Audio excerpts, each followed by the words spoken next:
This present करने conference का, will now be recorded.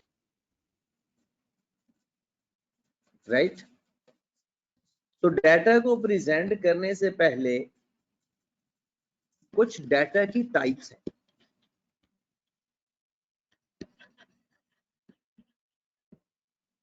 वो हमें पता होनी चाहिए। वो हम, क्योंकि वैसे तो इसकी काफी सारी टाइप्स हैं, बट हमने सिर्फ वही देखनी है जो आपके सिलेबस में, ठीक है। तो यहां पर आए जरा,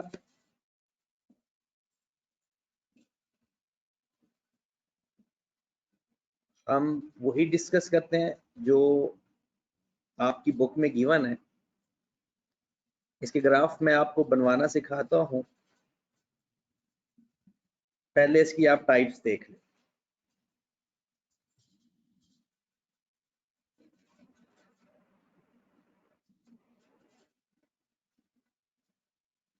और ये आपने अपनी बुक पे ही हाईलाइट करना है, मैं एक्सप्लेन करता जाऊंगा। बुक से ही हाईलाइट कर लें, अगर आपके पास बुक अवेलेबल है तो अभी बुक निकाल लें, और अगर आपने लिखना है तो लिख लें जो आपके लिए फिजिबल है।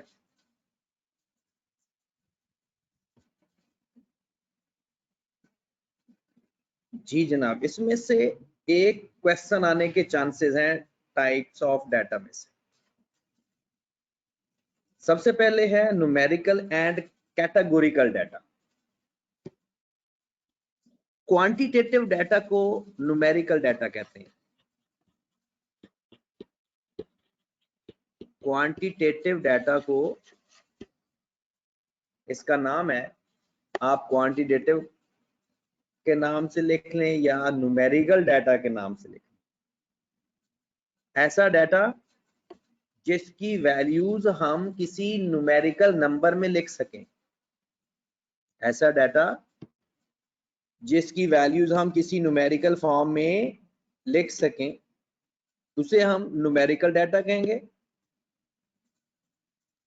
और ऐसा डाटा जिसको हम न्यूमेरिकली नहीं लिख सकते, उसे हम कैटेगोरिकल या क्वालिटेटिव डाटा कहेंगे।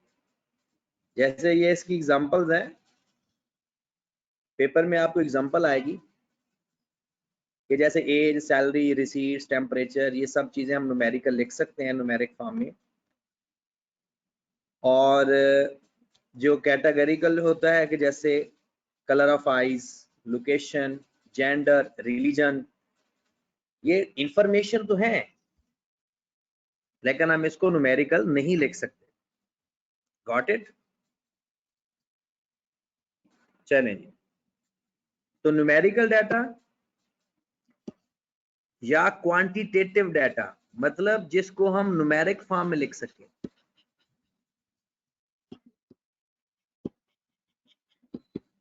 और कैटेगोरिकल डाटा या इसे बोलते हैं क्वालिटेटिव डाटा। क्वालिटेटिव डाटा या इसका नाम एट्रीब्यूट्स या कैटेगोरिकल डाटा, ऐसा डाटा जिसको हम न्यूमेरिकल नहीं लिख सकते। उसके बाद आ जाता है डिस्क्रीट और कॉन्टिन्यूस डाटा। ये बहुत इंपॉर्टेंट है, इसमें कई दफा पेपर में सवाल आया हुआ है। Discrete and continuous.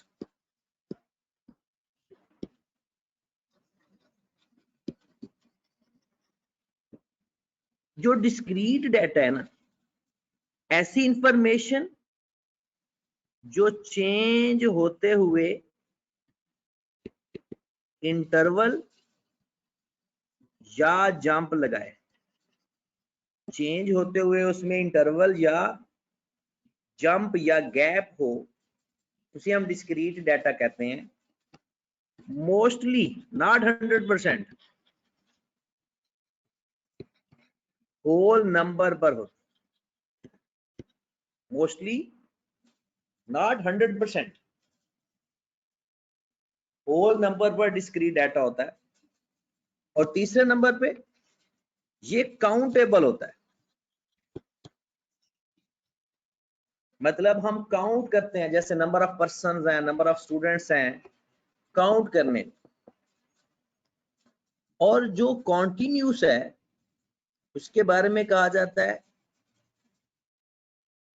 चेंज होते हुए नो गैप, सारी वैल्यूज टेक ओवर करता है।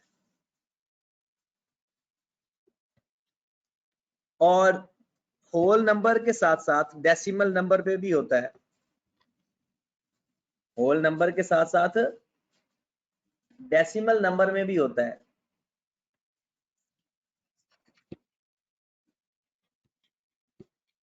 जैसे कि हाइट है, वेट है, टेम्परेचर है, हाइट, वेट, टेम्परेचर, और ये मेजरेबल होता है, मतलब इसको मेजर करते हैं, काउंट नहीं करते। जैसे हाइट है, मेजर की जाएगी, वेट है, मेजर किया जाएगा, लेंथ या वेट, टेम्परेचर है, मेजर किया जाता है। लेकिन पेपर में जो सवाल आता है वो मोस्टली आ जाता है एज के बारे में। अब एज कुछ इंस्टांस में है डिस्क्रीट और कुछ इंस्टांस में है कॉन्टिन्यूस। अब अगर हम खाली बताए ना एज, तो ये कॉन्टिन्यूस होती है। लेकिन अगर हम किसी की नंबर ऑफ इयर्स में एज बताएं कि जी इसकी एज 15 साल, इसकी एज 20 साल है, इसकी एज 25 साल है, तब ये डिस्क्रीट के मीनिंग में आ जाता है। और आई कैप ने इसका, आप देखें कभी भी डिस्क्रीट और कॉन्टिन्यूस की एग्जांपल्स के अंदर ना आपको एज नजर नहीं आएगा, एज नहीं मिलेगा कभी भी किसी जगह पे, ना वो डिस्क्रीट में लिखा होगा ना वो कॉन्टिन्यूस में लिखा होगा। उसकी वजह खास यही है क्योंकि ये दोनों टाइप्स के अंदर कवर होता है। और इसी में से एक सवाल आया हुआ पेपर के अंदर, तो जनाब डिस्क्रीट के अंदर बाकी सारे वही बातें हैं कि यहाँ पर वो कहता है कि अगर नंबर ऑफ पर्सन होंगे, number of contracts, number of children और हाइट वेट होगा तो ओके होगी बात। उसके बाद है नॉमिनल एंड ऑर्डिनल डाटा। आपको एक इंफॉर्मेशन गिवन होगी और आपसे पूछा जाएगा कि ये डाटा कौन सा है। अच्छा, आवाज कुछ स्टूडेंट कह रहे हैं ऐसा आ रही है, क्या आवाज ठीक है या ऐसा ही है? कुछ स्टूडेंट का शिकवा है। चलें, कुछ कह रहे हैं सही आ रही है आवाज और कुछ कह रहे हैं कि थोड़ी सी आवाज। चले देखते हैं। आप शायद अपने आवाज डिवाइस की भी चेक करें, हो सकता है वो स्लो हो। चलें जी, नॉमिनल एंड ऑर्डिनल डाटा। अब आपको कोई इंफॉर्मेशन गिवन होगी और उसको कहेगा कि जनाब बताओ ये नॉमिनल डाटा है या ऑर्डिनल डाटा है। कहते हैं ऑर्डिनल डाटा होता है जब हम किसी को रेफर कर सकें, और ऑर्डिनल डाटा होता है, यानी सपोज दैट, इसकी एग्जांपल से आपको सही समझ लगेगी। जैसे हमको इंफॉर्मेशन देते हैं ना, मेल है या फीमेल है, इसके ऑर्डर की जरूरत नहीं है। आप पहले मेल कह सकते हैं, बाद में फीमेल कह दें, या पहले फीमेल और बाद में मेल कह देंगे, इंफॉर्मेशन आराम से समझ लग जाती है, किसी ऑर्डर की जरूरत नहीं है। बट अगर आप ABC लिखेंगे तो एक ऑर्डर में लिखेंगे। अगर आप कहते हैं ना कि जनाब आप एक रैंक देते हो, जैसे सपोज दैट आपने देखा होगा कि जनाब आपने 1 है तो इसका मतलब है गुड रैंक है, 2 है तो वेरी गुड है, 3 है तो एक्सीलेंट है। ये एक रैंक है, इनको हम चेंज नहीं कर सकते, ये एक खास पैटर्न और सीक्वेंस में लिखा होता है। ओके होगी बात। और अगर आप लोग ABC की बात करो, इसका भी एक पैटर्न होता है, लेकिन मेल या फीमेल लिखने का कोई पैटर्न नहीं है। आप फीमेल पहले कह दो, या बैड गुड, अच्छा बुरा, इसका भी कभी कोई पैटर्न नहीं होता। तो जिसका आपको पैटर्न गिवन होगा उसको बोलते हैं ऑर्डिनल। और जिसका पैटर्न नहीं होगा उसे बोलते हैं नॉमिनल। ओके की बात। अगर आप डेफिनेशन देखें, वासवा का सवाल है कि सर ऑर्डिनल को क्वालिटेटिव भी, नहीं नहीं नहीं नहीं, नॉमिनल और ऑर्डिनल दोनों क्वालिटेटिव भी हो सकते हैं, क्वांटिटेटिव भी हो सकते हैं। नॉमिनल और ऑर्डिनल का ताल्लुक क्वांटिटेटिव या क्वालिटेटिव से नहीं है, इसका ताल्लुक ऑर्डर के साथ है। ऑर्डर में होगा तो ऑर्डिनल, ऑर्डर में नहीं हो, जरूरी ना हो ऑर्डर उसका, तो नॉमिनल। जैसे आप देखें, जरा गौर फरमाएं, ऑर्डिनल की एग्जांपल में लिखा हुआ है ABC या एग्री, न्यूट्रल, डिसएग्री, फिर साइज में लिखा होता है मीडियम, लार्ज। और नॉमिनल में देख लें male female, good bad, pass fail या फेल पास, एक ही बात हो। कोई बंदा सवाल पूछना चाह रहा है, पूछें।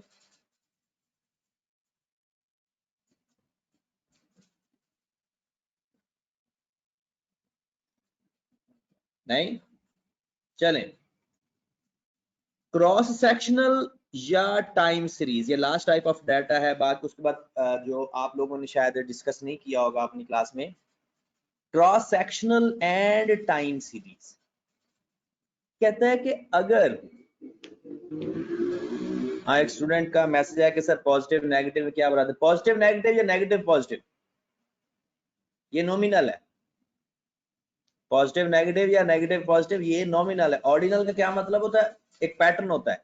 जैसे हम लिखते हैं ना स्मॉल, मीडियम एंड लार्ज, ये एक पैटर्न होगा। जैसे 1 2 3 ABC, ये सारे एक पैटर्न होते हैं, उस पैटर्न के तहत लिखे जाते हैं। क्रॉस सेक्शनल कहते हैं, क्रॉस सेक्शनल के बारे में अगर देखा जाए, वो कहता है data on cross section of population as distinct point in the name suggested is the cross section data. आपको इस तरह से बिल्कुल समझ नहीं लगेगी। मैं कहता हूं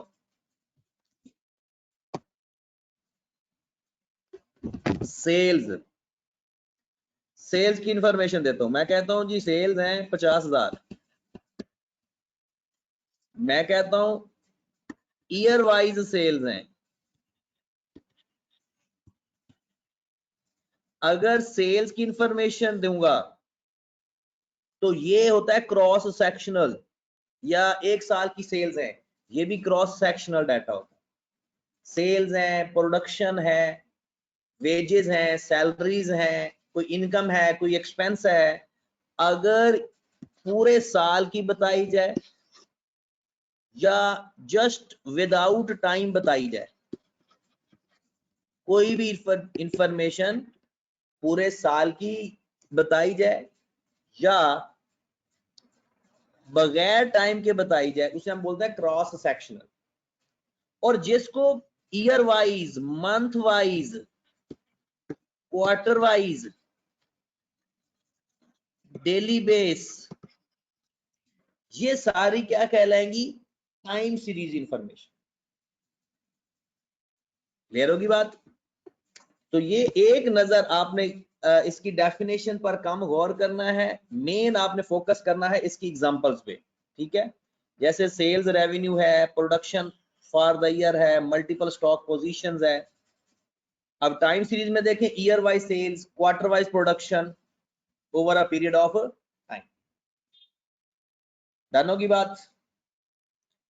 ये आपने पढ़ा हुआ है primary data and secondary data. First time information collect करने को प्राइमरी डाटा कहते हैं, और जो ऑलरेडी पब्लिश्ड हूं, ऑलरेडी किसी जगह से इंफॉर्मेशन मिल रही हूं, टीवी से इंफॉर्मेशन मिल रही है, सेकेंडरी डाटा। अखबार से इंफॉर्मेशन मिल रही है, सेकेंडरी डाटा। किसी आर्टिकल से इंफॉर्मेशन मिल रही है, सेकेंडरी डाटा, क्योंकि वो पहले कोई बंदा उसको कलेक्ट कर चुका होता। तो फर्स्ट टाइम सर्वे कर रहे हो, सलमान का मैसेज है कि सर सीसीटीवी से जो इंफॉर्मेशन मिलेगी, सीसीटीवी वाली प्राइमरी होगी, सीसीटीवी वाली इंफॉर्मेशन प्राइमरी इंफॉर्मेशन है, क्योंकि वो फर्स्ट टाइम कलेक्ट हो रही है। और कहता है dosages output for the drug experiment, कहता है पब्लिश्ड, कोई भी पब्लिश्ड है, इसका मतलब है पहले किसी ने कलेक्ट करके पब्लिश की है। तो जो ऑलरेडी एक स्टैटिस्टिकल प्रोसीजर उसके ऊपर हो चुका हो वो सेकेंडरी डाटा होता है, और फर्स्ट टाइम इंफॉर्मेशन लेंगे तो प्राइमरी डाटा। डन होगी बात। उसके बाद पॉपुलेशन और सैंपल पे आए। मैं इसके जो प्रेजेंटेशन ऑफ डाटा का मेन यानी उनके नाम है वो मैं अभी बस 2 से 3 मिनट का काम रह गया, उसके बाद हम चले जाएंगे मेन उसके ऊपर।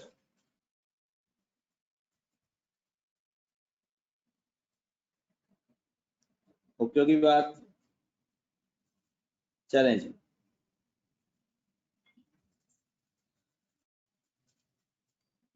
पॉपुलेशन एंड सैंपल, ये बहुत इंपॉर्टेंट डेफिनेशन है, पहले पेपर में तो कई दफा आई हुई है, अब इसके चांसेस उससे उस तरह से तो नहीं होंगे। मतलब जिस तरह उसामा का है कि सर सीसीटीवी से फर्स्ट टाइम इंफॉर्मेशन तो ली जा सकती है, और मैंने सीसीटीवी को प्राइमरी डाटा ही कहा था, प्राइमरी डाटा ही कहा था। पॉपुलेशन क्या, data resulting from investigating every member of a population can be referred as population data. Every member of the population, कहता है आपने इन्वेस्टिगेट किया पूरी पॉपुलेशन से, उससे जो इंफॉर्मेशन मिली उसे हम बोलेंगे पॉपुलेशन डाटा। अगर आपने हर बंदे से इंफॉर्मेशन नहीं ली, उसमें से कुछ सिलेक्टेड लोगों से इंफॉर्मेशन ली, उसे बोलेंगे सैंपल डाटा। ओके की बात। तो व्हेन रिप्रेजेंटेड डाटा या observation are selected within the population. Okay की बात। यहाँ पॉपुलेशन की एग्जांपल दे गई, वो कहता है classroom researcher involving behaviour response of all students in the class. पूरी क्लास के स्टूडेंट से इंफॉर्मेशन लेंगे तो पॉपुलेशन डाटा। अगर आप उसमें से कुछ लोग सिलेक्ट कर लें, रैंडमली ग्रुप ऑफ स्टूडेंट्स ले लें, उसे बोलेंगे सैंपल डाटा। जानने की बात। और लास्ट डाटा की टाइप है structured and unstructured. Structured and unstructured, कहता है ऐसा डाटा जो किसी मॉडल में डिफाइन किया हो, किसी थ्योरी में आया हो, किसी स्टैंडर्ड में लिखा हो, ऐसे डाटा को स्ट्रक्चर्ड डाटा कहते हैं।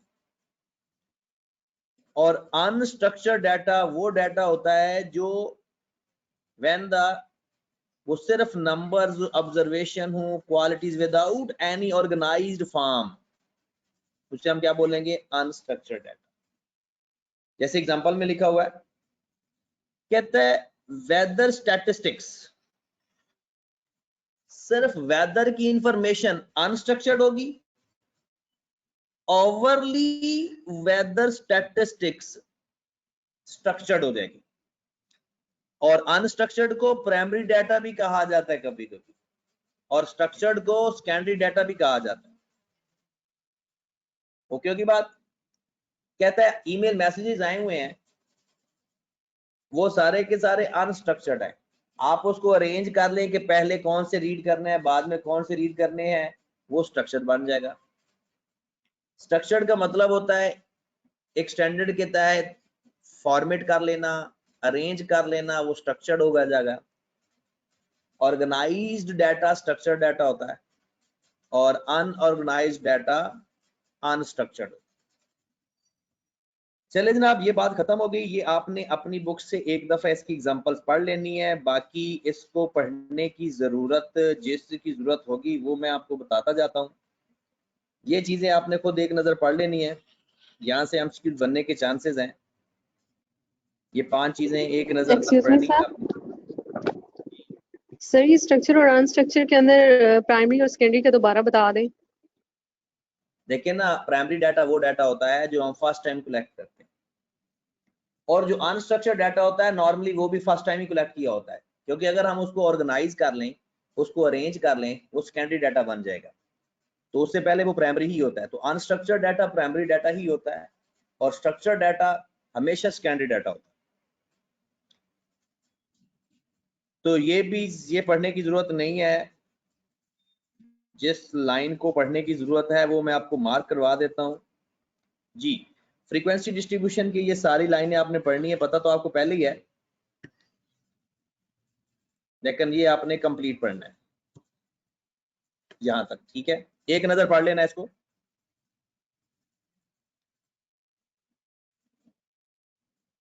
इसकी और कुछ पढ़ने की जरूरत नहीं है।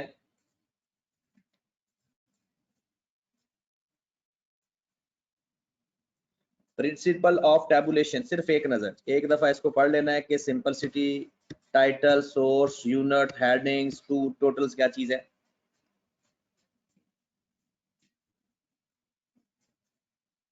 यहां पर आपको यहां से पढ़ने की जरूरत है, ये मैं आपको बताता भी जाता हूं बार चार्ट से। ये इंपॉर्टेंट काम जो मैंने पहले बताया वो इंपॉर्टेंट है, जिसके बारे में मैंने आपको कहा वो आपने रीड करना है एक टाइम। और अब जो हम करने लगे हैं इसके बारे में मैं आपको साथ साथ लिखवाता भी जाता हूं। इंपॉर्टेंट बातें लिखवाता हूं, रजिस्टर निकालें और साथ साथ लिखते जाएं। चाहो तो आप अपनी बुक के ऊपर भी लिख सकते हो, राइट। तो बार चार्ट होता क्या है? सबसे पहले वो कहता है कि जनाब ये एक रेक्टेंगुलर बार है। बार चार्ट कुछ इस तरह से होता है,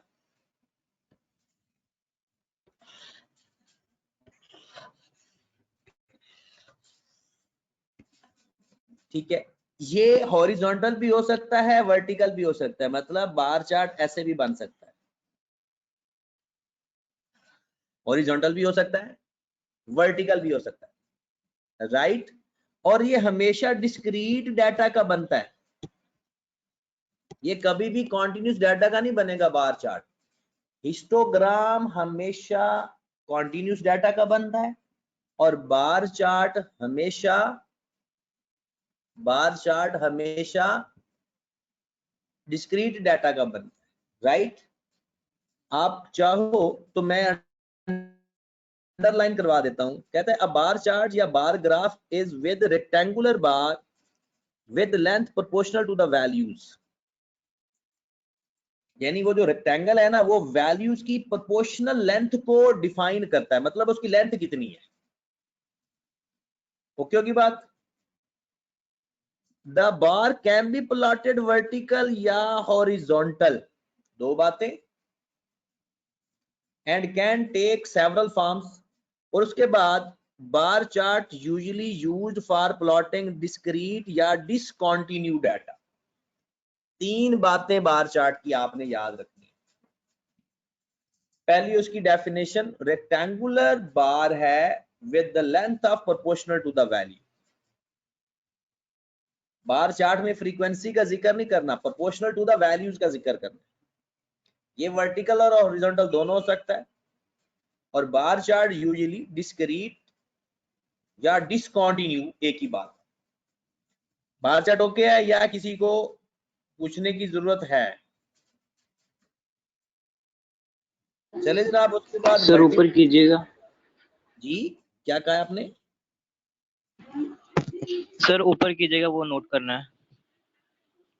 बस तीन बातें लिखनी है मेरे भाई, तीन बातें लिखनी है कि ये जो मैंने हाईलाइट किया ना, बस ये चीजें आपको याद होनी चाहिए, इसके अलावा कुछ नहीं, राइट। चले जनाब, मल्टीपल बार चार्ट क्या होता है मैं इसको भी डिफाइन कर देता हूं। ये एमसीक्यूज आएंगे। कंपोनेंट बार चार्ट क्या होता है ये भी मैं बताता हूं आपको।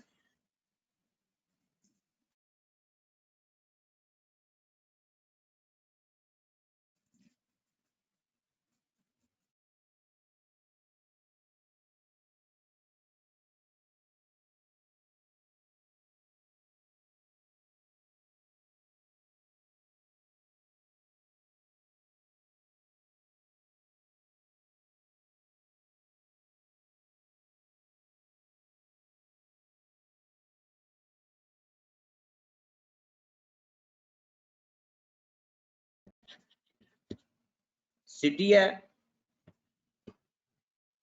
और हर सिटी की प्रोडक्शन।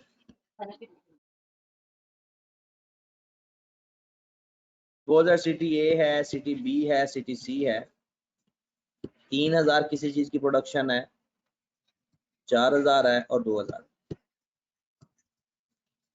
इसको बोलते हैं सिंपल बार चार्ट।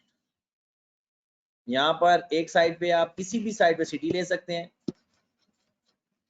और प्रोडक्शन ले सकते हैं, ए बी सी।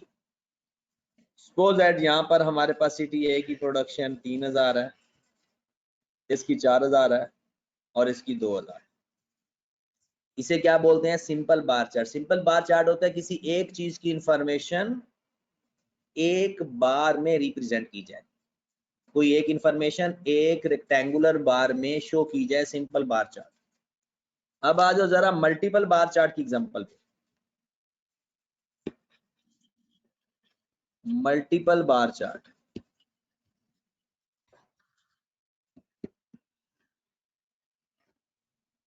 इसमें क्या होगा कि सपोज दैट मेरे पास सिटी भी है,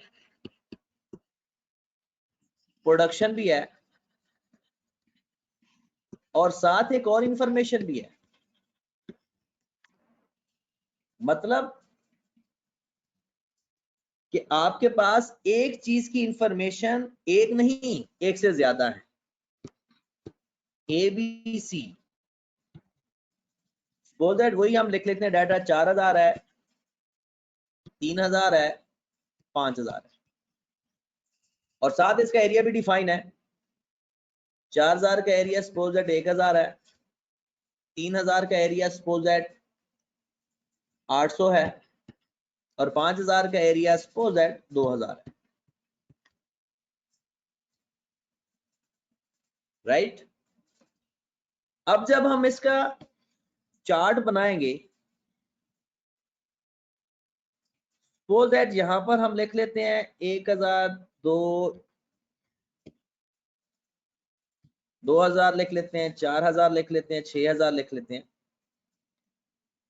अब अगर हम यहां पर ए का एक चार्ट बनाएंगे 4000 का, उसके साथ बिल्कुल एक चार्ट बनाएंगे 1000 का भी।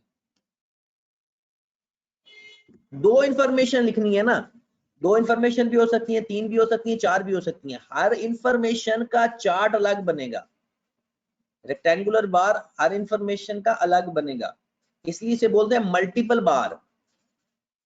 अब बी है तो उसका 3000 है अगर और साथ 800 भी है। सी है उसका 5000 है और साथ 2000 भी है। हाँ, ऐसा कर सकते हो, किसी एक बार का डिजाइन चेंज कर दो ताकि आपको पता चले कि जो एम्प्टी बार है वो प्रोडक्शन का है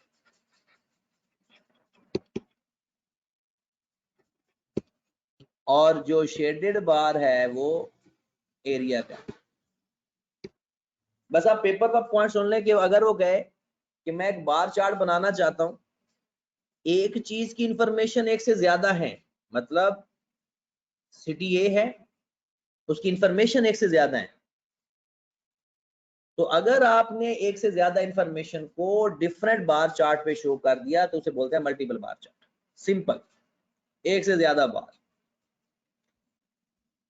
उसके बाद आ जाता है कंपोनेंट बार चार्ट। कंपोनेंट, इसको कंपाउंड भी कहते हैं।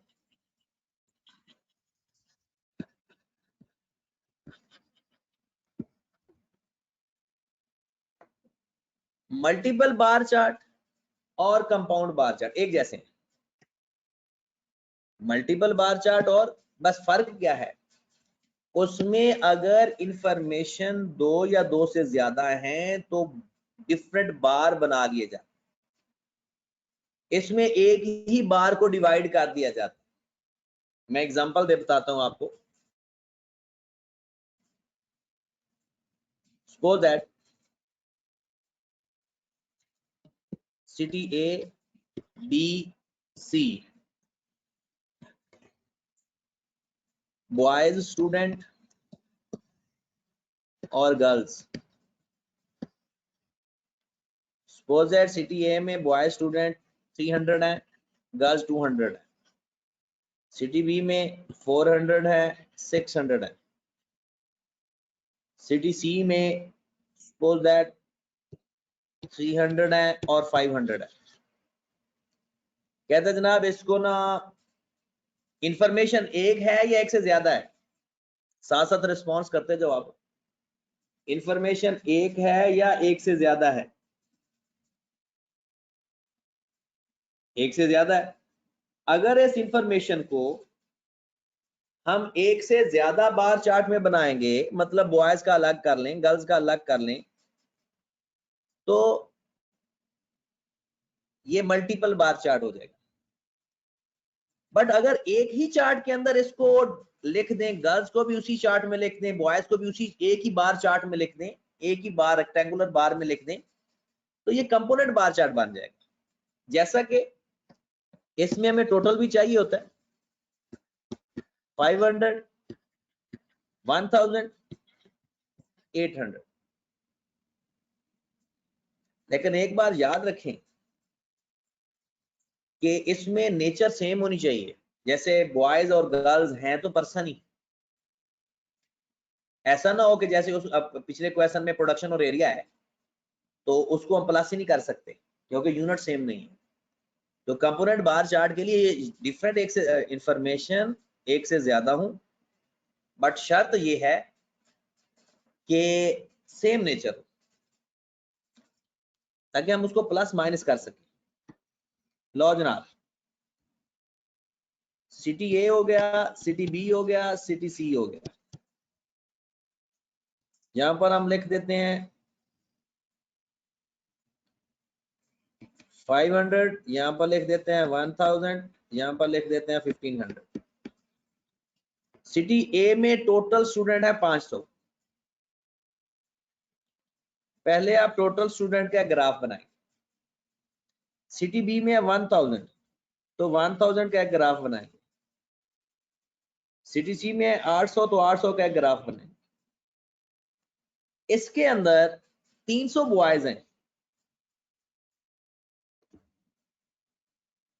बी के अंदर 400 बॉयज हैं, सी के अंदर 300 बॉयज हैं।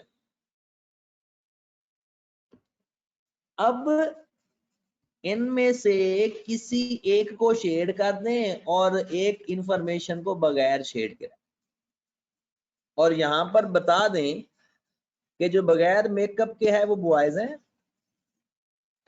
और जो शेड के साथ है वो गर्ल्स है। राइट? अब देखिए ये टोटल 500 की तादाद शो हो रही है और इसके अंदर इंफॉर्मेशन है कि जो शेडेड है यहां से यहां तक वो गर्ल्स हैं और यहां से यहां तक बॉयज हैं। ये टोटल 1000 इंफॉर्मेशन शो हो रही है। इसमें यहां से यहां तक गर्ल्स हैं और यहां से यहां तक बॉयज। तो दो इंफॉर्मेशन एक ही ग्राफ में, एक ही रेक्टेंगुलर बार के अंदर, तो कंपोनेंट बार चार्ट और परसेंटेज बार चार्ट भी इसके अंदर ही होता है। उसमें सिर्फ ये मसला होता है कि सारे बार की हाइट बराबर होती है 100%। और मल्टीपल बार चार्ट में एक से ज्यादा इंफॉर्मेशन के लिए रेक्टेंगुलर बार एक से ज्यादा कर दो, और एक ही बार चार्ट में एक ही इंफॉर्मेशन शो करनी है तो वो सिंपल बार चार्ट। जी जनाब, उम्मीद है आपको बार चार्ट समझ लग गया होगा। लेकिन पेपर में सबसे ज्यादा, हाँ जी, कम्प्लेक्स, कंपोजिट और कंपाउंड बार चार्ट एक ही होता है। हाँ जी, तो मेन 3 डेफिनेशन जो सबसे स्टार्ट में लिखी है वो ज्यादा इंपॉर्टेंट है। उसके अलावा बाकी वो कभी कभी 1 नंबर का सवाल पहले आता था, अब तो 1 नंबर का चक्कर ही नहीं है। अब हम चलते हैं इसकी अगली टाइप पे ऊपर, पाई चार्ट के ऊपर। सबसे पहले मैं आपको इसकी डेफिनेशन लिखवाऊंगा, उसके बाद इसके बनाने का तरीका। ठीक है, और बड़े ध्यान से चीजें सीखनी है। पाई चार्ट ये एक सर्कल ग्राफ होता है। Pie chart. एक स्टूडेंट का मैसेज आया कि सर 3 इंफॉर्मेशन हो सकती हैं, मोर देन 1 इंफॉर्मेशन निकली होती है, मल्टीपल बार चार्ट और compound bar chart, more than 1 information. दोनों में फर्क क्या है? अगर more than 1 information more than 1 बार के अंदर होगा तो मल्टीपल, मोर देन 1 इंफॉर्मेशन एक ही बार के अंदर होगा तो कंपोजिट। कहता है एक सर्कुलर होता है, डिस्प्ले करता है variables in proportion with in a circle. कहता है पूरी इंफॉर्मेशन को एक सर्कल में शो करता है, और वो करता किस फॉर्म में? स्लाइस फॉर्म में। तो जैसे पिज्जा के स्लाइस नहीं होते, अक्सर छोटे होते, आप लोगों ने बार चार्ट पढ़ा होगा, तो जो खाने पीने के शौकीन है वो पिज्जा समझ के देखते रहते हैं इसको। वो जो स्लाइस बनता है इसको सेक्टर भी बोलते हैं। बाय ये जरा इंपॉर्टेंट चीज है, कहते हैं both pie chart and bar chart are used for representing categorical data. ये इंफॉर्मेशन बड़ी इंपॉर्टेंट है। कहता है पाई चार्ट और bar chart not 100%, mostly categorical data को रिप्रेजेंट करते हैं। और ये पेपर में सवाल आ जाना है। हमने दो चीज, एक पढ़ा था ना न्यूमेरिक डाटा और एक पढ़ा था कैटेगोरिकल डाटा, ठीक हो गया? तो ये कैटेगोरिकल डाटा को मोस्टली रिप्रेजेंट करते हैं। अब इसके बनाने का तरीका मैं बता देता हूं, फिर हम हिस्टोग्राम पे चलते हैं जो कि सबसे ज्यादा इंपॉर्टेंट है। हाँ जी, क्वालिटेटिव डाटा के लिए कैटेगोरिकल डाटा कहते ही क्वांटिटेटिव डाटा को है, लेकिन ये जरूरी नहीं, not 100%, mostly, most of the cases. लेकिन पेपर में अगर आ जाए ना कि कैटेगोरिकल डाटा को करता है या न्यूमेरिक डाटा को करता है, तो आपने कैटेगोरिकल डाटा को लिख देना, क्योंकि बुक में लिखा हुआ है तो ओके, राइट। चलें जी, इसका पेपर में क्या पूछा जा सकता है इसमें से, या पेपर में किस तरह से सवाल आ सकता है वो देख लेते हैं। और इसमें जो सबसे ज्यादा इंपॉर्टेंट है वो 4 ग्राफ होते हैं, वो अभी तक हमने शुरू ही नहीं किए। सबसे ज्यादा इंपॉर्टेंट इसमें 4 ग्राफ हैं, वो इसके बाद शुरू करने लगे, जिसमें सबसे बड़ा होता है हिस्टोग्राम, फिर stem and leaf, whisker and box plot, ठीक है? ये इनमें से लाजमी पेपर आता है। यानी अगर मैं आपको कहूं कि लिख लो कि ये पेपर लाजमी पेपर आना है, वो है स्टेम एंड लीफ। और स्टेम एंड लीफ का हर एक उस पेपर में आएगा। दूसरा नंबर है जनाब हिस्टोग्राम का, 80% स्टूडेंट को हिस्टोग्राम से भी सवाल आएगा लाजमी। तीसरा नंबर है व्हिस्कर एंड बॉक्स प्लॉट। और बाकी जो अभी हमने पढ़ लिए है ना, ये 10% स्टूडेंट्स को, 20%, 30%, मतलब 50% से रेंज कम होती है, आएगा जरूर किसी ना किसी को। चले जनाब, एक शख्स का मैसेज आया कि सर टाइम सीरीज डाटा क्या होता है। टाइम सीरीज डाटा भी मैं बताता हूं, पहले हम ये पाई चार्ट कर लें, फिर मैं आपको टाइम सीरीज डाटा भी बताऊंगा, क्योंकि इसके अंदर है टाइम सीरीज डाटा भी। चलें जनाब, सबसे पहले तो हम कर लेना ये पाई चार्ट। एक सर्कल को स्लाइस या सेक्टर्स में कन्वर्ट करने का नाम पाई चार्ट होता है। और इसमें होता क्या है, सपोज दैट मैं कहता हूं यहां पर हमारे एक्सपेंसेस हैं,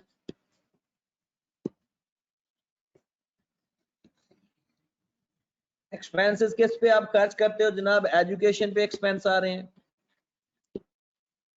उसके बाद फूड पे एक्सपेंस आ रहे हैं, उसके बाद क्लॉथ, अदर। और एक्सपेंसेस को हम लिख लेते हैं रुपीस फॉर्म में कि एजुकेशन पे आपके एक्सपेंसेस आ रहे हैं पर मंथ 4000, ज्यादा होते हैं। फूड पे है 2000, क्लॉथ पे है 1000, और अदर है 3000, राइट। वो कहते हैं इस इंफॉर्मेशन को मुझे पाई चार्ट में शो करके दिखाओ। पेपर में तो ऐसा सवाल नहीं आएगा, लेकिन इस सवाल की बेसमझ लग जाएगी तो सवाल करना हमारे लिए आसान हो जाएगा। ओके, तो हमारे पास एक पाई चार्ट एंगल का फार्मूला होता है, इसे कहते हैं सेक्टर का एंगल या इसे कहते हैं स्लाइस का एंगल। फार्मूला क्या होता है?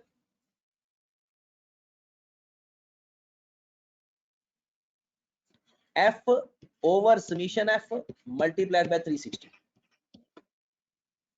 एफ मतलब जिस सेक्टर का एंगल फाइंड करना चाहते हो, समीशन एफ टोटल,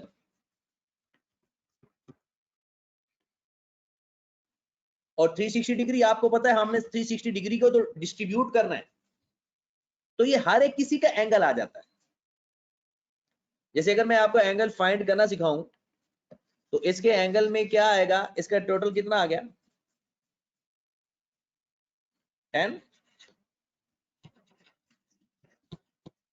तो जनाब 4000 को डिवाइड करेंगे 10,000 पे मल्टीप्लाइड बाय 360, फिर हम 2000 को डिवाइड करेंगे 10,000 पे मल्टीप्लाइड बाय 360, 1000 को डिवाइड करेंगे 10,000 पे और 3000 को डिवाइड करेंगे 10,000 पे। Got it?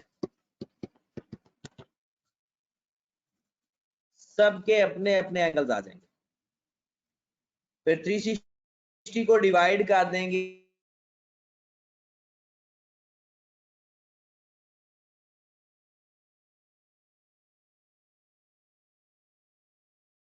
कि अगला काम हमारा बनाना नहीं है। अब मैं सवाल करवाता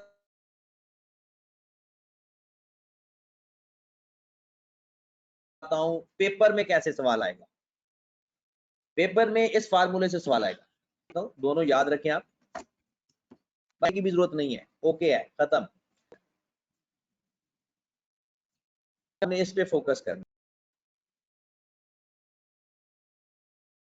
ऑफ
जनाब, value of sector is 3000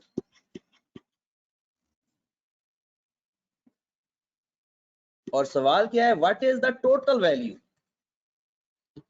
what is the total value. एक ऐसा मैसेज है कि सर ये हो तो क्वांटिटेटिवली रहा है। देखो अगर मैं कहता हूं कि कोई भी इंफॉर्मेशन है, हमने इंफॉर्मेशन को देखना है, इंफॉर्मेशन क्वालिटेटिव और क्वांटिटेटिव हो सकती है। जैसे हम कहते हैं आईज कलर क्वालिटेटिव है, हम कहते हैं जी जिन लोगों की आई का कलर ब्लैक है वो इतने लोग हैं। अब हमने देखना है कि हमारा बेस क्या है, ठीक है। और फिलहाल जो मेरा मेन फोकस है वो है इसको समझाने का, आपने सवाल पे फोकस रखना है। फार्मूला क्या है, angle is equal to F over summation F multiplied by 360। Angle given है 120 के इसका सेक्टर ए का टोटल हमने फाइंड करना है। सेक्टर ए का है 120 और उसकी वैल्यू है 3000।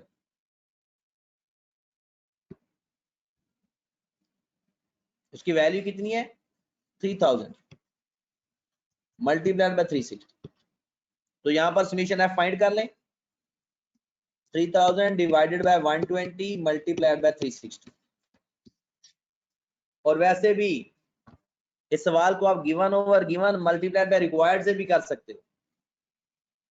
जिसकी वैल्यू गिवन है उसके एंगल पे डिवाइड कर दो और हमें चाहिए टोटल एंगल, उससे मल्टीप्लाई कर दो। 9000 given over given multiplied by required. अगले क्वेश्चन पे है जरा, कहते हैं इफ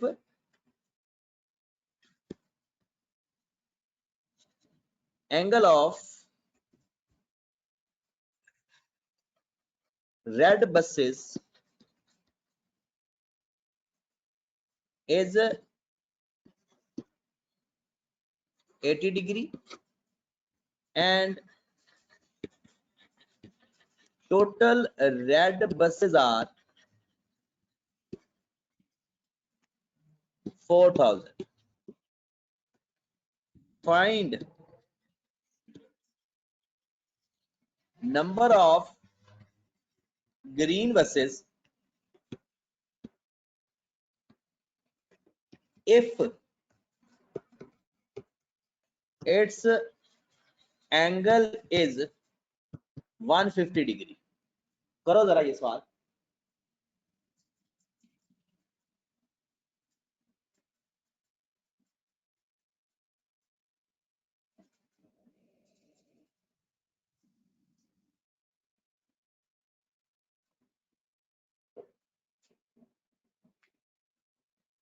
हाँ जी जनाब,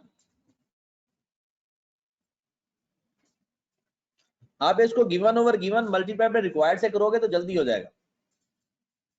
फार्मूले की तरफ कम जाए, given over given multiply by required के जरिए करते हैं।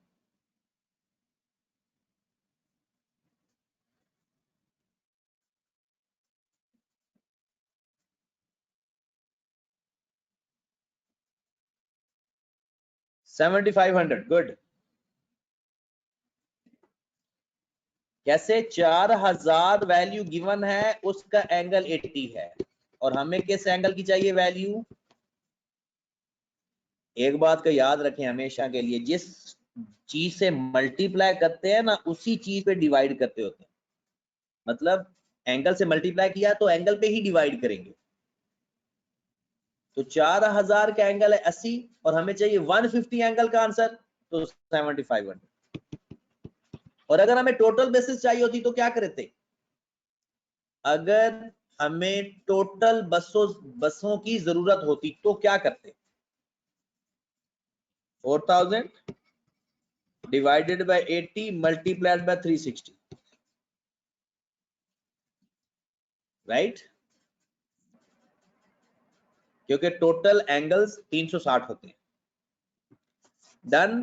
तो पाई चार्ट का बस 2-3 बातें आपको न्यूमेरिकल का पता होनी चाहिए और एक दो बातें सिर्फ थ्योरेटिकल पता होनी चाहिए, बस बात खत्म होगी। अब हम जाने लगे हैं इंपॉर्टेंट इंफॉर्मेशन पे। अगला लेक्चर जितना भी है वेरी वेरी वेरी इंपॉर्टेंट और आपके पेपर में यहां से सवाल लाजमी आना है। मैं आपको 4 ग्राफ के नाम बता रहा हूं, हिस्टोग्राम,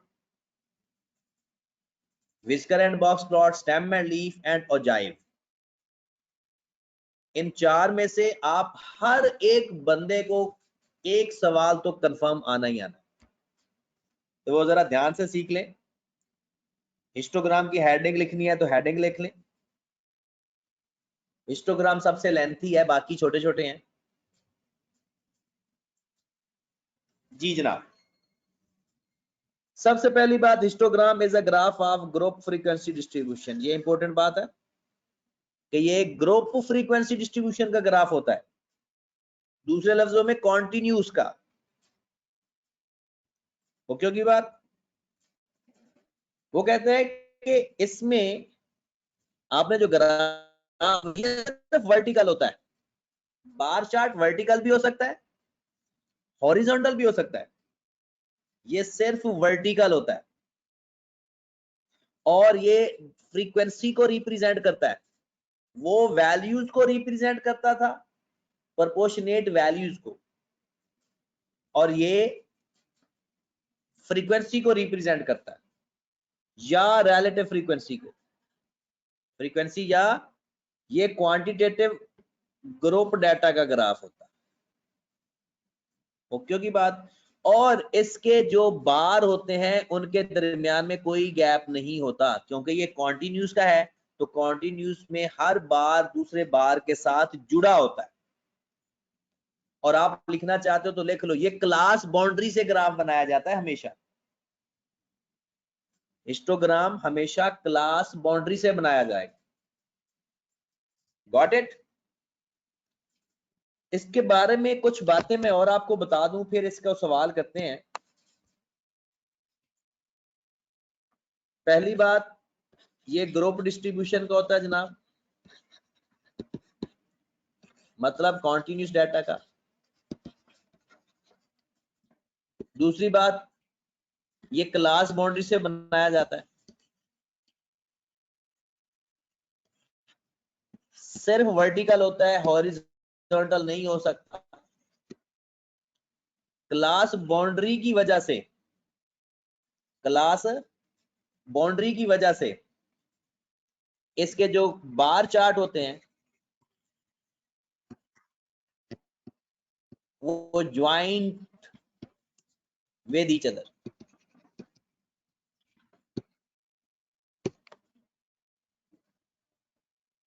एक स्टूडेंट का मैसेज है कि सर रिलेटिव फ्रीक्वेंसी क्या होता है? F over summation F. हर फ्रीक्वेंसी को उसके सम पे डिवाइड करके 100 से मल्टीप्लाई करते जाओ, रिलेटिव फ्रीक्वेंसी फाइंड हो जाती है। रिलेटिव फ्रीक्वेंसी का फार्मूला होता है relative frequency is equal to F over summation F. 100 से मल्टीप्लाई करो या ना करो, वैसे एफ को समेशन एफ पे डिवाइड करने को रिलेटिव फ्रीक्वेंसी कहते हैं, और ये प्रोबेबिलिटी भी यही होती है, favourable cases divide by total cases. यानी अगर मेरे पास यहाँ पर क्लास इंटरवल है, यहाँ पर एफ है 3, 5, 7, 9, और रिलेटिव फ्रीक्वेंसी आ जाएगी जनाब, इसका टोटल कितना आ गया? 24। तो 3/24, 5/24, 7/24, 9/24, ये रिलेटिव फ्रीक्वेंसी है। Class frequency divided by total frequency is equal to relative frequency, और रिलेटिव फ्रीक्वेंसी को प्रोबेबिलिटी भी कहते हैं। ये सवाल क्लास असाइनमेंट में है, फाइनल असाइनमेंट में नहीं है, पेपर में आ सकता है। ठीक है, चलें जी। उसके बाद इसके बारे में कुछ एक और बातें, दो तीन बातें लिख लें। वो सवाल में पूछता है हिस्टोग्राम से कौन सी एवरेज फाइंड हो सकती है? हिस्टोग्राम से कौन सी एवरेज फाइंड हो सकती है? मॉड। एक सवाल, कैसे फाइंड हो सकती है? मैं लिख देता हूं। कुछ लोगों को बिल्कुल ये आता है, कुछ ऐसा हिस्टोग्राम होता है जनाब, इसके सारे ग्राफ आपस में जुड़े होते हैं।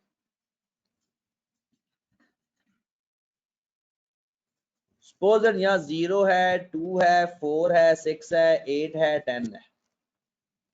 कहता है मुझे ना इससे ग्राफ फाइंड करके दे, सॉरी मॉड फाइंड करके दे। सारे एक्टिव हो ना? नींद तो नहीं आ रही किसी को? कोई बंदा जिसकी आंखें बड़ी जोर से खुल रही हो?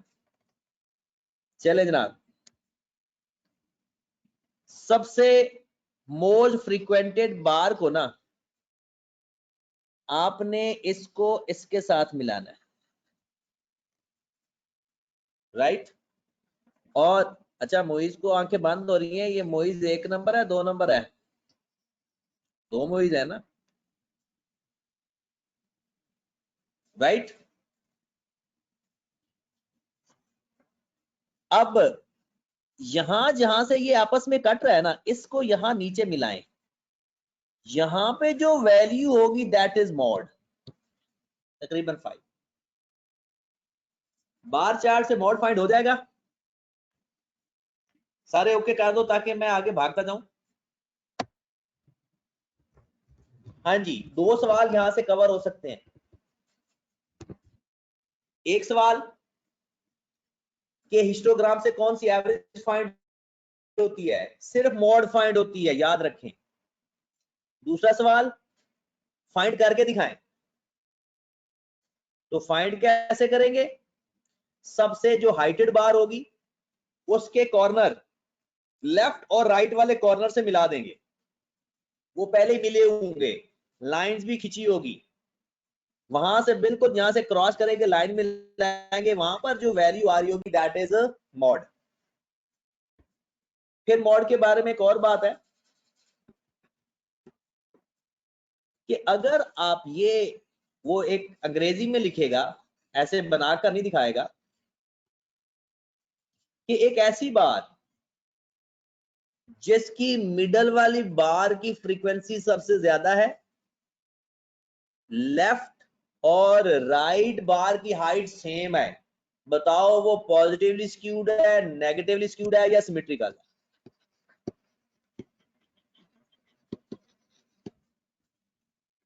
राइट वो कहता है लेफ्ट और राइट, लेफ्ट और राइट दोनों बार है और मिडल वाली हाइटेड है। तो जनाब कितने सवाल हो गए, एक उसकी डेफिनेशन हो गई, एक उसकी फीचर्स हो गई, तीसरी बात उसका कि उसके से कौन सी एवरेज फाइंड होती है और वो फाइंड भी करवाता है, और ये लास्ट ये हो गया। उसके बाद वो कहता है कि अगर इफ क्लास फ्रीक्वेंसी, ये class width, sorry class frequency नहीं, क्लास विड्थ, क्लास विड्थ का पता है ना, जिसे आप एज कहते हो, एज सर इज पर जी। सर ये सिमेट्रिकल वाली बात जो आपने बताई है रिपीट कर दें इसके, कि ये क्या क्वेश्चन था इसका? सिमेट्रिकल का मतलब है कि अगर दरमियान वाले हाइट सबसे बड़ी है, लेफ्ट और राइट साइड के जो बार चार्ट हैं, बार है, उनकी हाइट बराबर है, तो इसको हम सिमेट्रिकल कहते हैं। वैसे तो पॉजिटिवली और नेगेटिवली स्क्यूड भी मैं बता सकता हूँ, लेकिन अभी टाइम नहीं है, जो पेपर में चीज आती है अभी हम सिर्फ उस पर फोकस कर रहे हैं। Class okay, width, thank you sir. AFC का सवाल नहीं आया था कभी, और ना ही इसकी बुक में डिस्कशन थी, बट PRC में बुक में डिस्कशन है, तो सवाल भी आ सकता है। कहता है कि अगर क्लास 8 के बराबर क्लास वेट चल रहा है, ओके, अगर कहता है क्लास वेट डिफरेंट है ना, आपने 2 तरीके इस्तेमाल करने हैं हाइट फाइंड करने के लिए। एक को बोलते हैं फ्रीक्वेंसी डेंसिटी,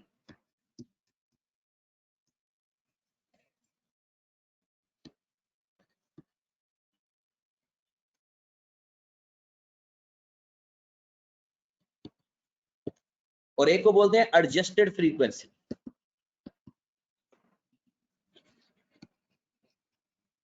इस पे यानी इसके फार्मूला से सवाल बन सकता है, बहुत जबरदस्त सवाल बन सकता है, frequency density and adjusted frequency. अगर आप यहां पर हैं, ये उसने आपको एडजस्टेड फ्रीक्वेंसी का फार्मूला बताया हुआ है। एक स्टूडेंट का सवाल है कि क्लास विड्थ किसे कहते हैं। माशाल्लाह ये सवाल बहुत अच्छा है कि हमारे फाइनल पेपर है और हम बेसिक सवाल पूछ रहे हैं। चले, अच्छी बात है जिसने पूछा है। देखें, क्लास बाउंड्री हम बनाते हैं ना, 2 to 4, 4 to 6, 6 to 10, 10 to 18, 18 to 20। Frequency है जनाब 37984। क्लास विड्थ जिसे मैं एच बोलता हूं, वो है इन दोनों का डिफरेंस।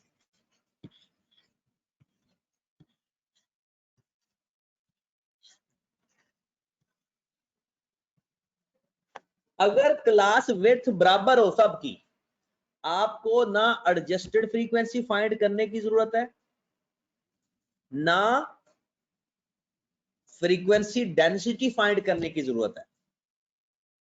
बट अगर क्लास इंटरवल डिफरेंट है, आपने दोनों के फार्मूले याद रखने हैं। पेपर में फार्मूले की एप्लीकेशन पूछी जा सकती है, वो अभी हम सवाल करते भी हैं। वो हमसे क्लास पूछ सकता है और क्लास फ्रीक्वेंसी भी पूछ सकता है। अब फार्मूले पर गौर करना। Minimum class interval divided by class size multiplied by frequency, यानी ये आपके पास क्लास इंटरवल नजर आ रहा है। इसमें आपने सबसे मिनिमम सेलेक्ट करना है, ऊपर सबसे मिनिमम क्लास लिखना है, फिर हर क्लास का साइज उस पर डिवाइड करना है और फ्रीक्वेंसी से मल्टीप्लाई करना है। ये हमारे पास फार्मूला है एडजस्टेड फ्रीक्वेंसी। मैं ये सवाल पढ़ाता भी हूं अभी। एडजस्टेड फ्रीक्वेंसी का फार्मूला, मुझे आइडिया है कि ये आपने सब कुछ पढ़ा हुआ है, बस मैं अपनी तसल्ली के लिए पढ़ाई जा रहा हूं। मिनिमम क्लास साइज या class interval divided by class size या class interval multiplied by class frequency. चार चीजों में से पेपर में आपको कोई सी तीन चीजें बताई जाएंगी, चौथी चीज फाइंड करवा लेगा वो एडजस्टेड फ्रीक्वेंसी देकर क्लास साइज पूछ सकता है, मिनिमम क्लास साइज पूछ सकता है और उसकी फ्रीक्वेंसी भी पूछ सकता है। जब अगर एडजस्टेड फ्रीक्वेंसी दे दे तो आपने फार्मूला एडजस्टेड फ्रीक्वेंसी का लगा देना है, और अगर वो फ्रीक्वेंसी डेंसिटी दे दे तो आपने फ्रीक्वेंसी डेंसिटी का फार्मूला लगा देना है। तो एडजस्टेड फ्रीक्वेंसी फाइंड करने लगा हूं। मिनिमम क्लास साइज क्या है इसमें?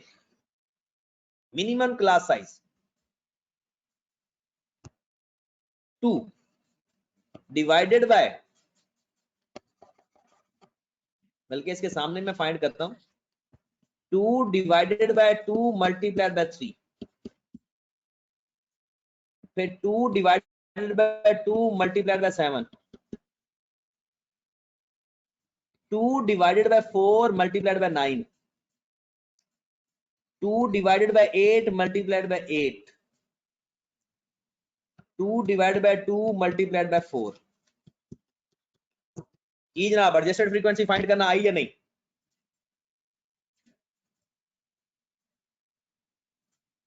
एडजस्टेड फ्रीक्वेंसी का फार्मूला क्या है?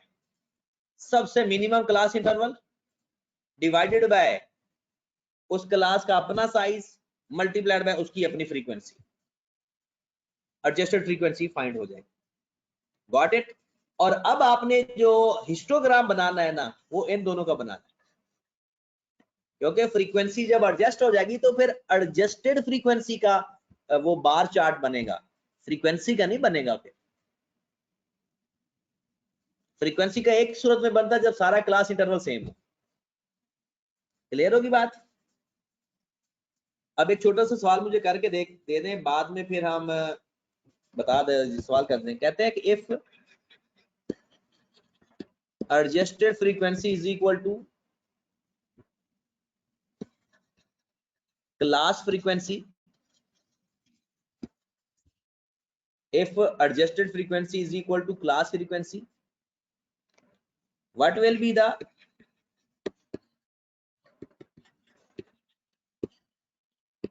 minimum size of class if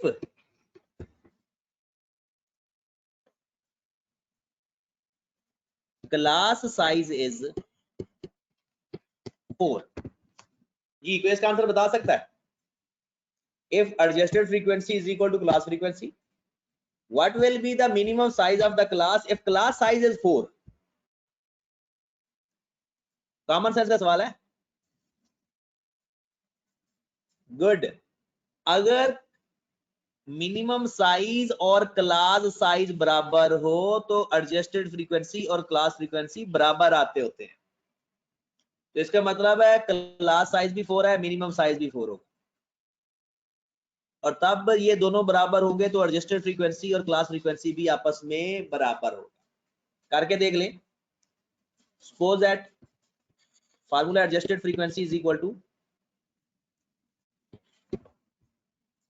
minimum size over class size multiply by frequency. ये दोनों बराबर हैं। मिनिमम साइज फाइंड करना है, क्लास साइज 4 है, और ये दोनों बराबर हैं। एक्स से एक्स कैंसल,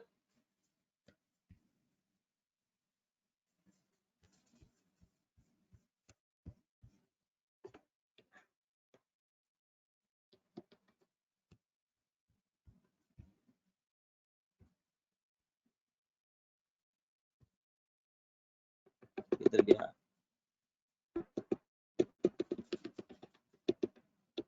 चलो यहां पर ही लिख लेते हैं।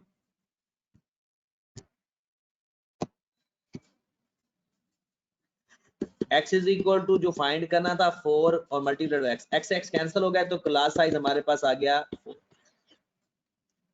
कोई और भी इस तरह से वो 2 नंबर ही लगा सकता है हमारे साथ, तो जरा ध्यान से जी। एडजस्टेड फ्रीक्वेंसी को छोड़ दूं, समझ लगी सबको? एडजस्टेड फ्रीक्वेंसी का मामला ओके है सबका?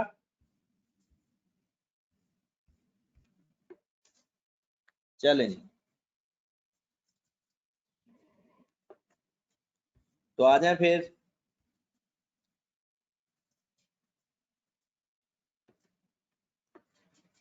फ्रीक्वेंसी डेंसिटी पे। उसका फार्मूला बिल्कुल सिंपल है, frequency density is equal to frequency over class width.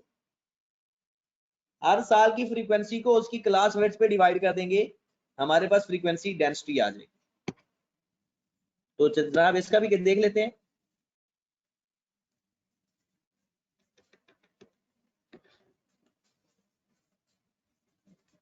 Frequency density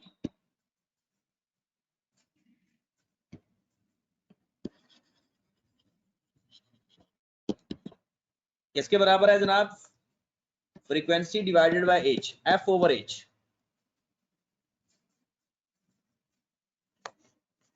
तो सवाल कर लेते हैं एक छोटा सा। सपोज यहाँ पर हमारे पास 2 to 4 है, 4 to 6 है, 6 to 10 है। अच्छा एक बात याद रखें, अगर बराबर होगा ना तो फिर नहीं फाइंड करना, फिर वो वही आंसर आता जाएगा। 10 to 16 है, 16 to 18 है। फ्रीक्वेंसी है 5, 7, 11, 15, 8। सर अगर फ्रिक्वेंसी बराबर होगी तो फाइंड नहीं करना। नहीं, क्लास विड्थ बराबर हो तो फाइंड नहीं करना। फ्रीक्वेंसी का रोल नहीं है मेरे भाई, क्लास विड्थ। तो यहां पर आप एज फाइंड कर लो पहले, बेहतर होगा। एज फाइंड कर लो पहले जी जनाब। एज कितना आ जाएगा? 2, 2, 4, 6, 2। और फ्रीक्वेंसी डेंसिटी फाइंड कर लो, F over H, 5 over 2, 7 over 2, 11 over 4,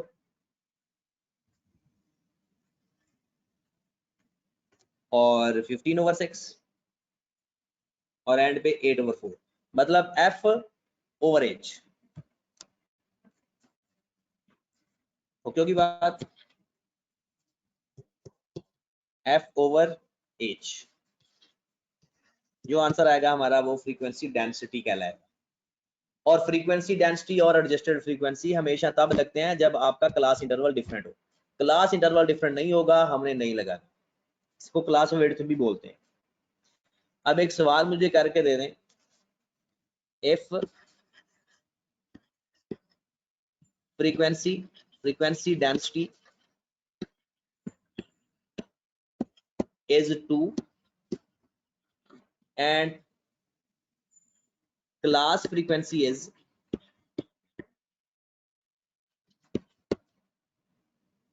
16, find class size। जी जनाब, अगर फ्रीक्वेंसी डेंसिटी 2 है, क्लास फ्रीक्वेंसी 16 है, तो क्लास साइज क्या होगा? तो क्या करते हैं, हमारे पास फार्मूला है फ्रीक्वेंसी डेंसिटी का, क्योंकि जो फार्मूला गिवन है हमें, frequency density is equal to F over H. तो 2 is equal to 16 over H, तो एच हमारे पास आ जाएगा 8। क्लियर होगी बात? लो जनाब, हिस्टोग्राम हमारा खत्म हो गया। इसमें फ्रीक्वेंसी डेंसिटी के अंदर, सर ये ऊपर कीजिएगा। फ्रीक्वेंसी डेंसिटी के अंदर आपको तीनों में से कोई दो चीजें गिवन होगी और तीसरी चीज हमने फाइंड करनी होगी। डन होगी बात? आगे चलते हैं। और फ्रीक्वेंसी डेंसिटी और फ्रीक्वेंसी जो सी एडजस्टेड है वो कहाँ पे यूज होनी है? आपकी आवाज नहीं आ रही, कोई बंदा बोलना चाह रहा है बट आवाज नहीं आ रही, शायद उसका गलती से माइक ऑन हो गया। अच्छा, सवाल ये है कि फ्रीक्वेंसी डेंसिटी इस्तेमाल करनी है या एडजस्टेड फ्रीक्वेंसी? आपने दोनों में से जो मर्जी है इस्तेमाल कर ले। वैसे मैं आपको सजेस्ट कर देता हूं, लेकिन पेपर में आपको ये नहीं पूछा जाएगा। आपसे जैसे हम सवाल कर रहे हैं ना, पेपर में अगर सवाल आया तो ऐसा ही आएगा, ठीक है? और अगर आप कहते हो कि बेस्ट कौन सी है, अगर हाइट की वैल्यू बहुत ज्यादा हो, अगर हाइट की वैल्यू मतलब वो जो एज है वो बहुत ज्यादा हो, तो फ्रीक्वेंसी डेंसिटी बेस्ट होता है। डिफरेंट भी हो और ज्यादा भी हो, क्योंकि वो डिवाइड करके उसको छोटा कर देता है, ठीक है? और अगर डिफरेंट हो बट थोड़ा हो तो एडजस्टेड फ्रीक्वेंसी। बट इसके लिए कंपल्सरी नहीं है दोनों में से कुछ भी, ये सिर्फ दो मेथड है हमारे पास। फ्रीक्वेंसी पॉलीगॉन पे आ जाए।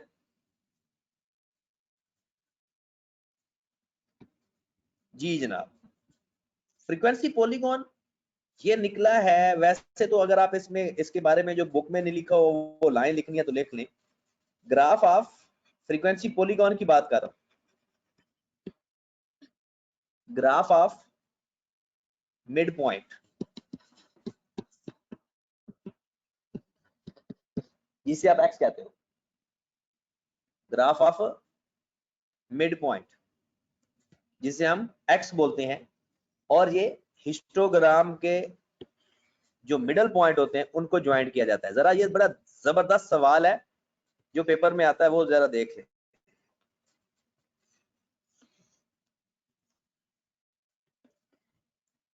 वो कहता है कि अगर आप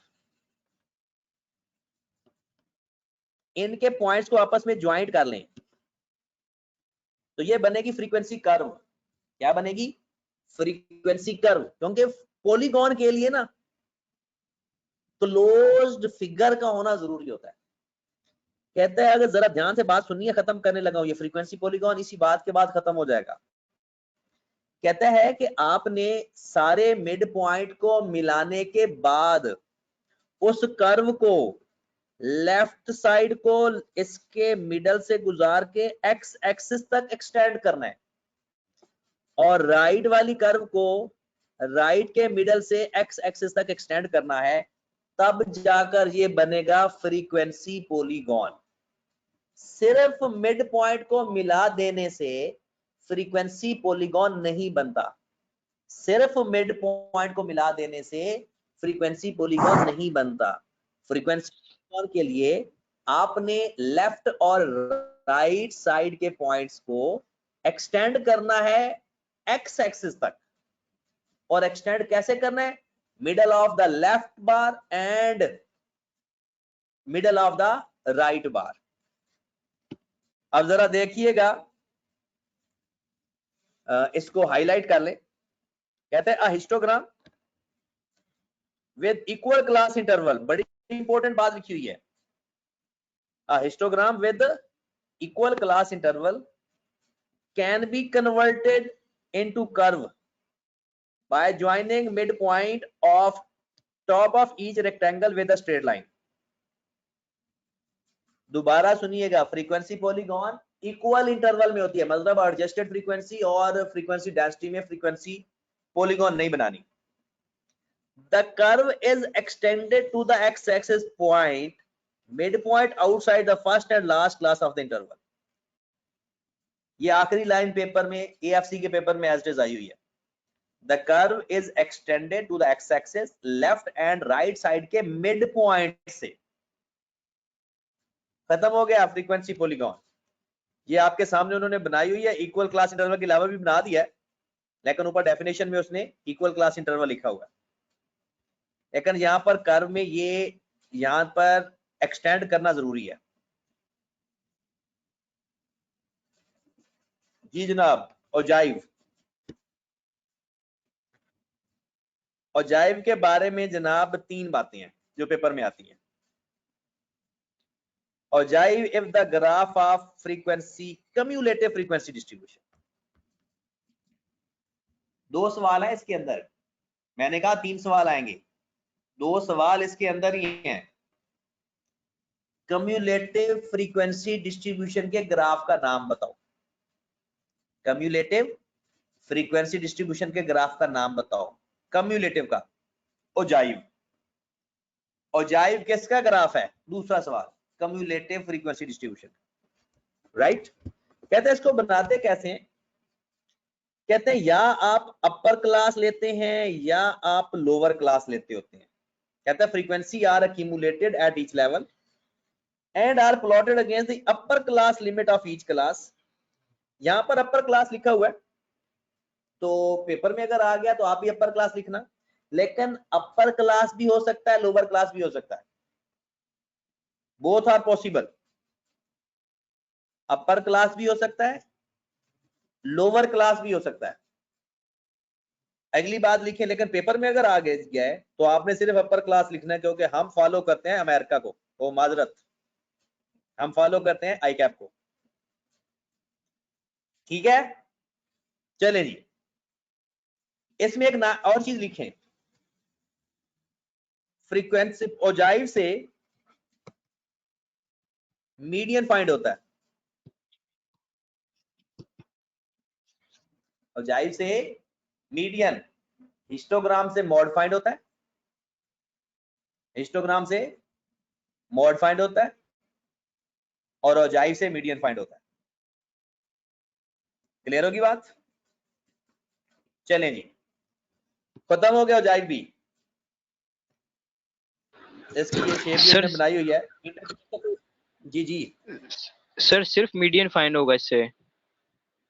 सिर्फ नहीं, वैसे तो इससे क्वांटाइल भी फाइंड हो जाते हैं, लेकिन एवरेज की बात वो सवाल में पूछता होता है, एवरेज की बात।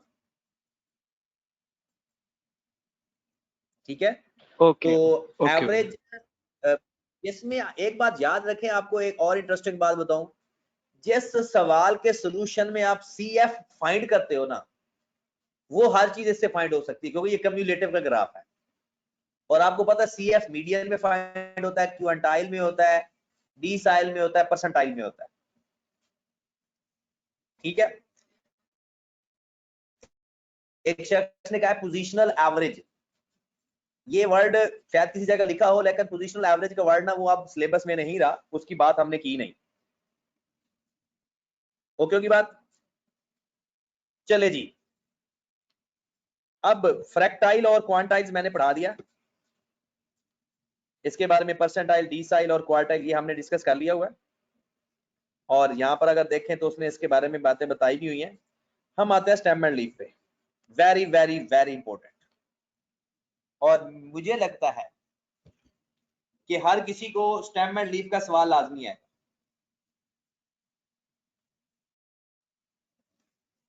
ठीक है, और सवाल भी सॉल्व करने वाला आएगा,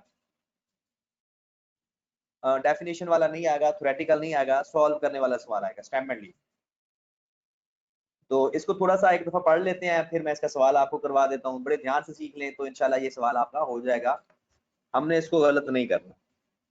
कहते हैं stem and leaf display can be used to show frequency distribution while also retaining the raw material numerical data।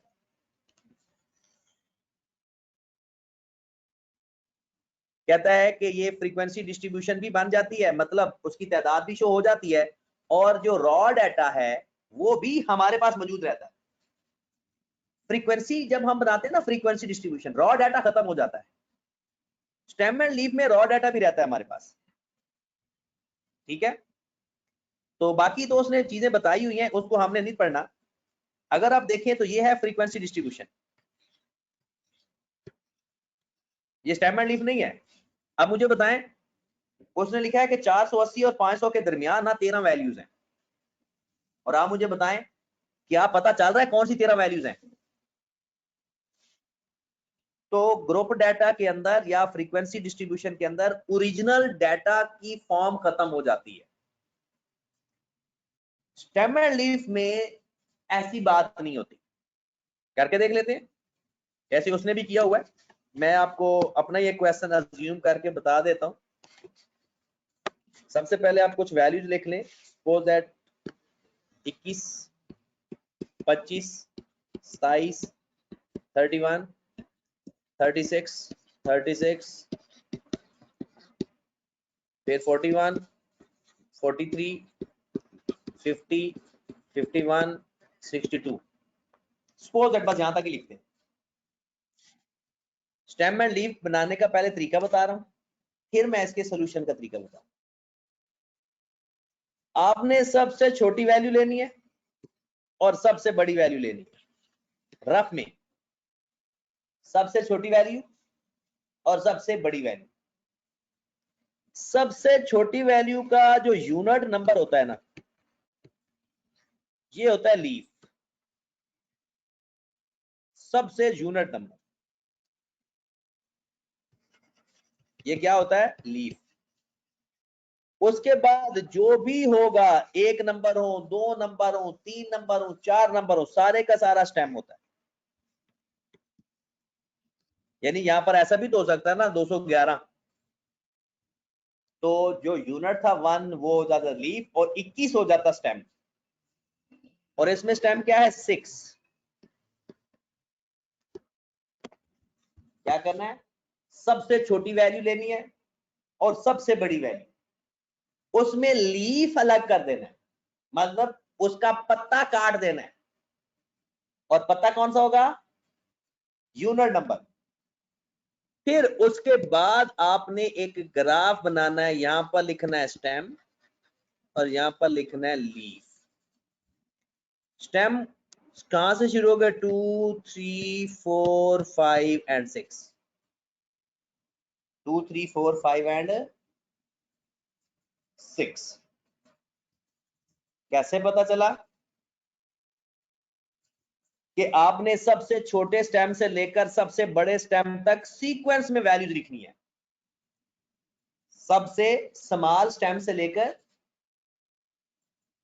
और एंड तक जो आपका सबसे लेट लास्ट स्टेम होगा। यहां तक ओके है सबको? अब इसके सामने 2 स्टेम के सारे लीफ 2 के सामने 1, 5, 7। 3 के सारे लीफ 3 के सामने 1, 6, 6, 6, 6। 4 के सामने 4 वाले के 4 के सामने 1, 3, 0, 1 और 2। ये बन गया स्टेम एंड लीफ। ये बन गया stem and leaf. But paper में हमें स्टेम एंड लीफ वो दे देगा। अच्छा, इसकी फ्रीक्वेंसी कैसे आएगी? 3, 5, 2, 2, 1, मतलब कितने नंबर हैं? और आप देखें, इसमें आप ओरिजिनल नंबर भी बता सकते हो और नंबर ऑफ वैल्यूज भी बता सकते हो। ठीक है। अब सवाल इसमें से क्या क्या पूछा जाएगा? कहेगा टोटल वैल्यू बताओ, फिर वो कहेगा इसका मीन बताओ, इसका मीडियन बताओ, इसका मॉड बताओ, इसकी रेंज बताओ, इसका Q1 बताओ, Q3 बताओ, इसका इंटर क्वार्टाइल रेंज बताओ। इंटर क्वार्टाइल रेंज किसके बराबर होती है भला? Q3 minus Q1 divide by 2 नहीं करना, वो सेमी इंटर क्वार्टाइल रेंज होता है। अब मैं आपको, ये क्वेश्चन है हमारा और ये चीजें पूछी गई हैं, आपने करना क्या है पेपर में, सबसे पहले आपने इसका एक्स निकाले, सबसे पहले काम क्या करना है, एक्स फाइंड करने की, ठीक है। एक्स फाइंड करेंगे तो क्या आएगा जनाब, 21, 25, 27, 31, 36, 36, 36, 36, 41, 43, 50, 51, 62। लो जनाब, आपने अपने स्टेम एंड लीफ को एक्स में कन्वर्ट कर लेना है, जो वो कहता है फाइंड करके दे देना, जो वो कहेगा उसको आपने फाइंड करके दे देना। हाँ, जिंदगी में अगर 7 लिखा हुआ है और आगे हैश है, इसका मतलब है 7 की कोई वैल्यू नहीं है। 7 ना 7 भी नहीं है, बजाते खुद 7 भी नहीं है, ठीक है। लीफ में अगर कोई वैल्यू होगी तो कोई वैल्यू है। अच्छा, उबैद कह रहा है सर Q3 माइनस Q1 बराबर Q2 के, नहीं मेरे भाई, ये जरूरी नहीं है कि Q3 और Q1 का डिफरेंस Q2 के बराबर हो, इट इज नॉट कंपल्सरी। चलिए जनाब आगे चलते हैं। हमारा स्टेम एंड लीफ खत्म हो गया, स्टेम एंड लीफ ओके है। लो जनाब, ये उसने एक बहुत बड़ा डाटा लिखा हुआ है। इसके बाद आ जाए विस्कर एंड बॉक्स पर, ये भी बड़ा इंपॉर्टेंट है। मैंने अगर आपको रेंज बताऊं ना, सॉरी रैंक बताऊं, सबसे ज्यादा सवाल आते हैं, सबको आएगा जो, वो स्टेम एंड लीफ है। फिर दूसरा number whisker and box plot का, तीसरा नंबर हिस्टोग्राम का। ये 3 सवाल तो पक्के हैं ना। फिर उसके बाद किसी को कोई सवाल आएगा, किसी को कोई सवाल आएगा, फिर वो डिपेंड करता है, ठीक है। चले जनाब, बिस्मिल्लाह करते हैं whisker and box plot.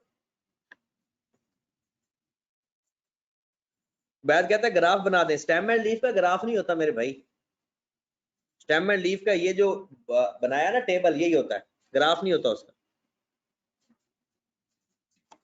Whisker and box plots को पहले थोड़ा सा सीख ले, यानी अंग्रेजी उसकी मैं पढ़ देता हूं और उसके बाद फिर इसको मैं सॉल्व करवाता हूं। कहते हैं box plot is a visual representation, a box plot is a visual, visual का मतलब क्या आता है, जिसको देखते ही चीज की समझ लग जाए, of data cluster around the central value. Cluster का मतलब होता है गुच्छा बना लेना, जुड़ जाना। यूजिंग अ बॉक्स, एक बॉक्स बना लिया जाता है, उस बॉक्स के अंदर सारी बाकी वैल्यूज क्लस्टर हो जाती हैं, जुड़ जाती हैं, और उसमें कौन कौन सी वैल्यूज होती हैं, median, quartiles, with whisker. Whisker किसको कहते हैं वो मैं अभी बताता हूं आपको। और इसमें सबसे ज्यादा इंपॉर्टेंट है कि जो बॉक्स का एरिया है ना, वो 50% होता है, बॉक्स का एरिया 50% होता है। अब मैं आपको विस्कर एंड बॉक्स प्लॉट की आप हेडिंग दे लें। होता जनाब ये है कि आपके पास एक बॉक्स होता है जिसको आपने प्लॉट करना होता है एक ग्राफ के, इसको कहते हैं बॉक्स प्लॉट। अगर इसके बाहर 2 लाइनें लगा दी जाएं, इसको बोलते हैं विस्कर लाइन। ये जो बाहर 2 लाइनें हैं लेफ्ट एंड राइट साइड पे, इसको क्या बोला जाता है, विस्कर लाइन। बॉक्स जो मिडल में है, विस्कर लाइन जो बाहर 2 लाइनें हैं, ठीक है, और इसको बोलते क्या है, विस्कर एंड बॉक्स प्लॉट।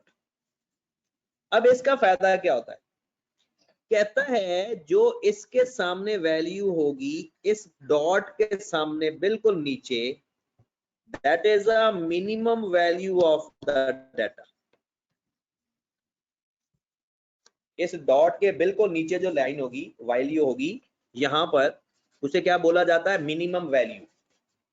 और जो इस लाइन के एंड पे होगी, जो राइट साइड के एंड पे होगी, फिर उसे क्या बोलेंगे? Maximum value.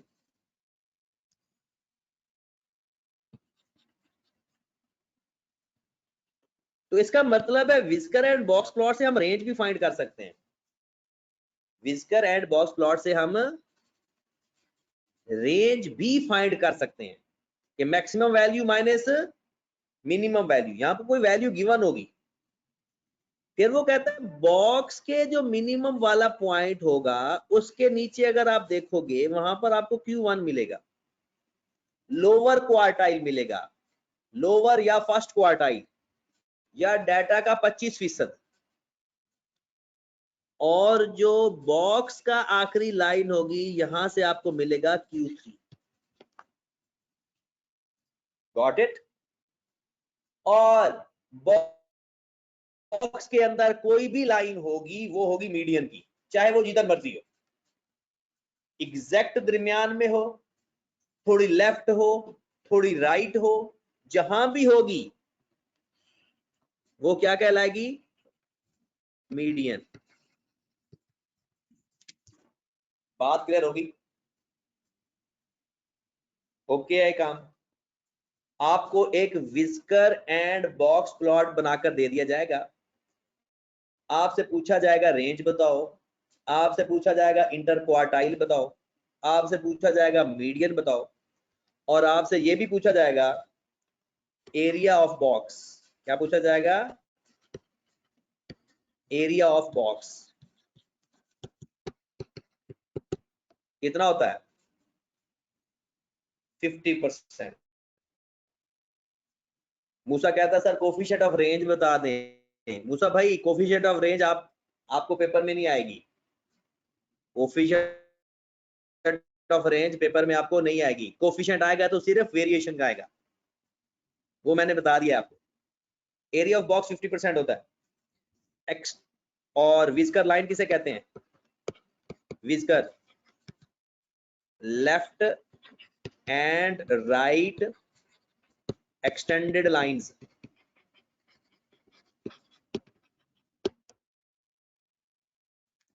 क्लियर होगी बात? अगला सवाल आपको अगर यहाँ पर, अच्छा एक स्टूडेंट का मैसेज आ रहा है कि सर आप बता दें इसकी ना स्क्यूनेस बता दें। मैं स्क्यूनेस बता देता हूँ। क्वेश्चन के अंदर अगर आपको गिवन हो ना Q1, Q2, Q3 और Q2 की जगह मीडियन भी दे सकता है। अब इसके दो तरीके हैं। पहला तरीका, अबू जर कहता सर 50% वाली बात बता दें। अबू जर क्या हो गया आप लोगों को? Q1 25% होता है, Q3 75% होता है। आप मुझे बताएं इस बॉक्स का एरिया कितना हुआ? 50%, क्योंकि 25 से स्टार्ट हो रहा है, 75 पे एंड हो रहा है। 25 से स्टार्ट हो रहा है, 75 पे एंड हो रहा है, तो एरिया टोटल कितना कवर हुआ? 50%। चले जी, अब आ जाए जरा, दो तीन तरीके हैं। पहला तरीका वो कहता है कि अगर नंबर 1 Q3 माइनस मीडियन बराबर हो मीडियन माइनस Q1 के, तो ये सिमेट्रिकल है।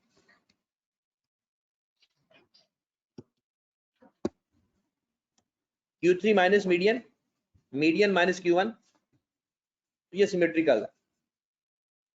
और कहता है कि अगर आपके पास ये बॉक्स पड़ा है ना और मीडियन की लाइन बिल्कुल दरमियान में आ जाए,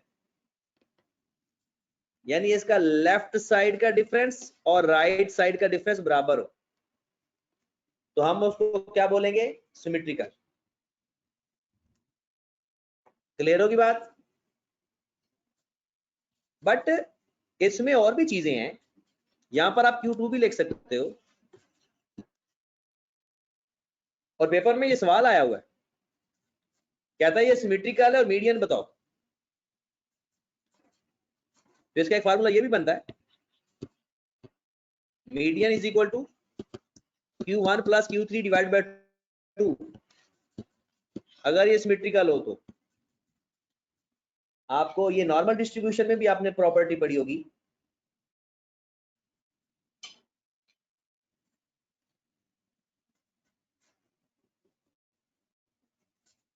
बात समझ लगी? और इसको सॉल्व करके देख लो, यही फार्मूला बनेगा।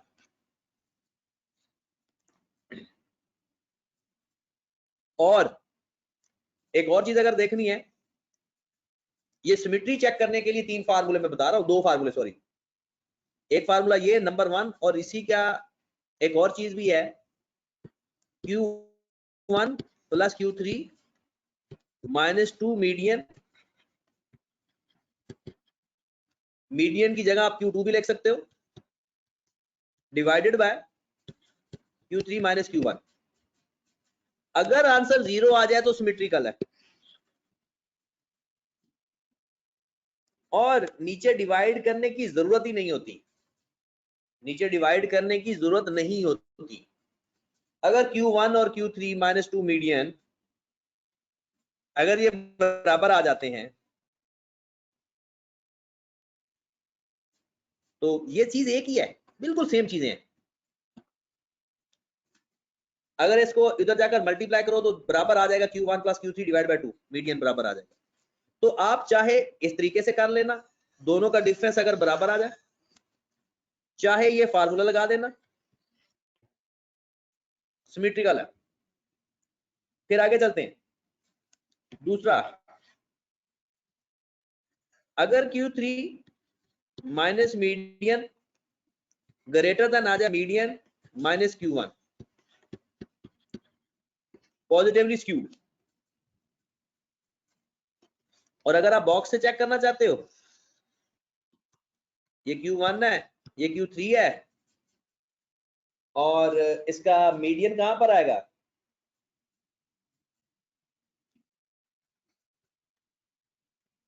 ये पॉजिटिव स्क्यूड है, क्योंकि Q3 और मीडियन का डिफरेंस ज्यादा है। और दोनों में फार्मूला लिखवाता जाता हूं, पेपर में ये सवाल आएगा लाजमी किसी ना किसी को, Q3 minus 2 median over Q3 minus Q1, अगर पॉजिटिव आ जाए तो पॉजिटिव स्क्यूड है। दोनों में से जो मर्जी फार्मूला लगा दे, आंसर आपका आ जाएगा। दोनों में से जो मर्जी फार्मूला लगा दे, ऊपर वाले का डिफरेंस ज्यादा आना चाहिए और नीचे वाला अगर पॉजिटिव आ जाए। और लास्ट तीसरा तो फिर आपको समझ लग गया होगा कि Q3 minus median less than median minus Q1, या Q1 plus Q3 minus 2 median over Q3 minus Q1 negative आ जाए तो नेगेटिवली स्क्यूड। और ग्राफ में अगर आप देखोगे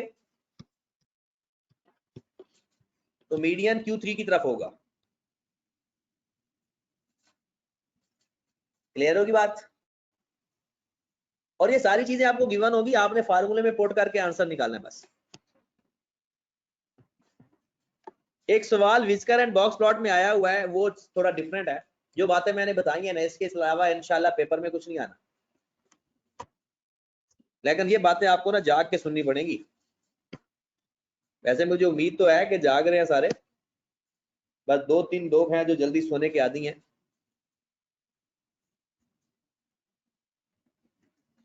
चले जनाब, नेक्स्ट पेपर में एक सवाल आया हुआ है,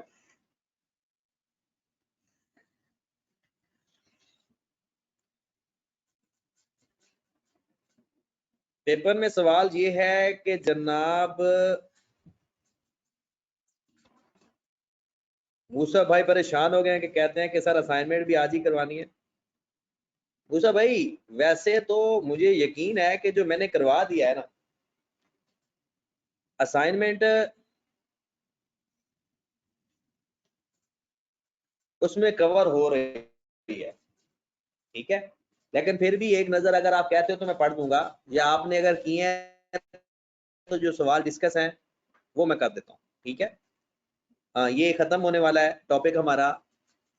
विस्कर एंड बॉक्स प्लॉट भी हो गया, एक टाइम सीरीज का बताना है मैंने, और तो मेरे ख्याल में कोई नहीं रह गया। चले मेरे भाई आ जाए जरा। वो कहते हैं कि ये है वेट फीमेल का और ये है वेट मेल का। Got it. अब वो कहता है किसका एवरेज वेट ज्यादा है, एवरेज वेट किसका ज्यादा है, मेल का या फीमेल का, बताएं जरा। एवरेज वेट मेल का ज्यादा है या फीमेल का, जल्दी बताएं।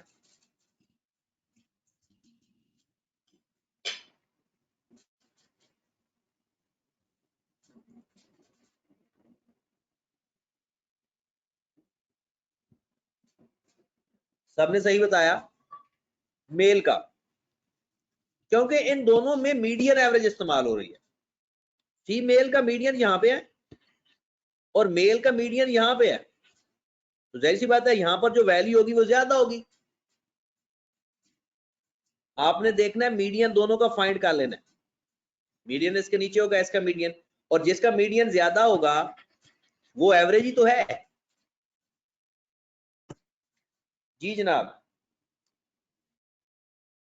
ये एक नजर अगर आप ना भी पढ़े तो आपको पढ़ने की जरूरत नहीं है।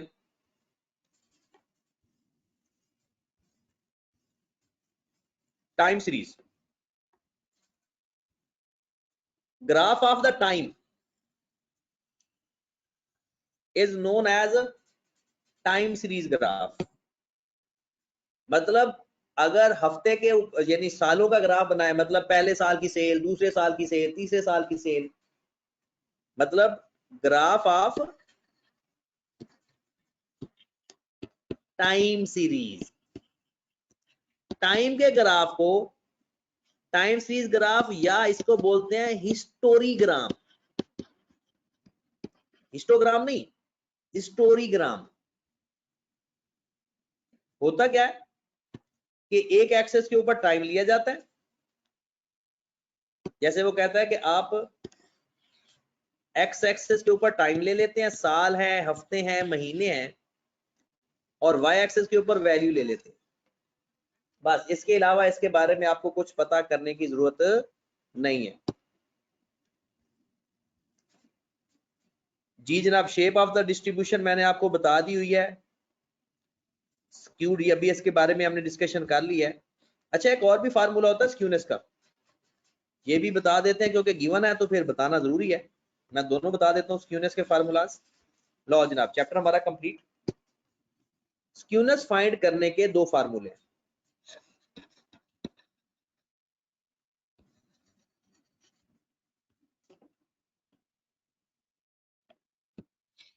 स्क्यूनेस के दो फार्मूले होते हैं। एक बताया है कार्ल पेयरसन ने और एक बताया है बोले ने। ये नाम है। बोले का फार्मूला हमने पढ़ लिया है, Q1 plus Q3 minus 2 median divided by Q3 minus Q1। अगर जीरो आ जाए सिमेट्रिकल, पॉजिटिव आ जाए तो पॉजिटिव स्क्यूड, नेगेटिव आ जाए तो नेगेटिव की। ओके होगी बात। कार्ल पेयरसन ने भी फार्मूले बताए लेकिन हम वो फार्मूला इस्तेमाल नहीं करते। कार्ल पेयरसन ने दो फार्मूले बताए, एक mean minus mod over standard deviation, और एक 3 माइनस मीडियन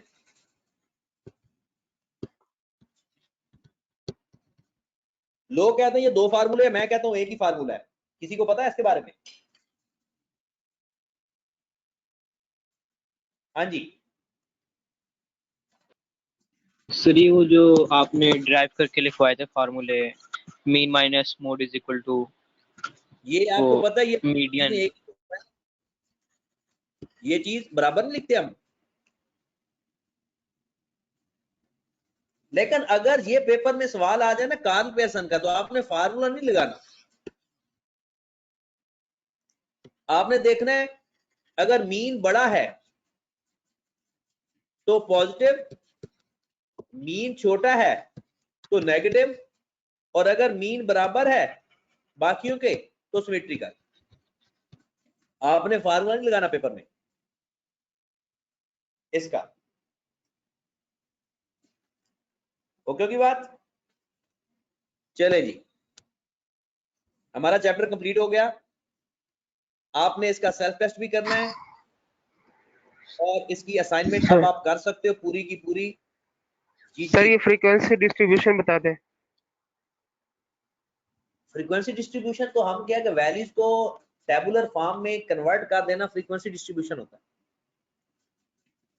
यानी वो वैल्यूज की फ्रीक्वेंसी तादाद बना लेते हैं ना, ग्रुप बना लेते हैं, ग्रुप में कन्वर्ट करने को फ्रीक्वेंसी डिस्ट्रीब्यूशन कहते हैं। अच्छा ये कौन सा कितने नंबर पे चैप्टर आ रहा है, पेज नंबर को मुझे बताएगा? सेंटर टेंडेंसी का पेज कौन सा है?